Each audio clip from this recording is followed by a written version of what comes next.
In this video, you will learn how to find Steam ID on mobile. Many people use Steam for gaming, but it can be tricky to find your ID if you're not on a computer. I will guide you step by step so you can easily locate it. Whether you want to share your ID with friends or link it to other accounts, knowing how to find it is important. First things first, if you don't have the Steam mobile app installed yet, head over to either the Apple App Store or Google Play Store. Simply search for Steam and download the official app developed by Valve Corporation. Once downloaded, open up the app. You'll be greeted by a sleek interface that allows you to navigate through various options available on your account.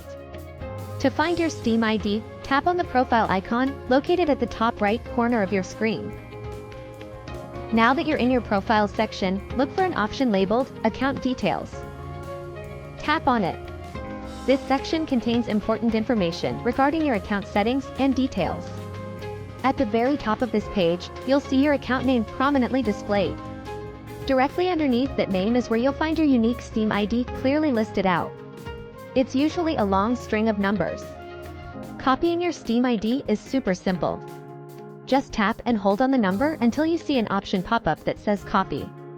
Select it, and now it's saved to your clipboard. If at any point you encounter issues finding your Steam ID, make sure you're using an updated version of the app. Sometimes logging out and logging back in can resolve minor glitches as well. And there you have it. Finding your Steam ID using the mobile app is quick and straightforward. So that wraps up this tutorial. If you have any questions about this whole process, please let me know in the comments section below. And if this video helped you out, please give it a big thumbs up and subscribe to this channel for more tutorial videos like this one. Thank you so much for watching and have a good day.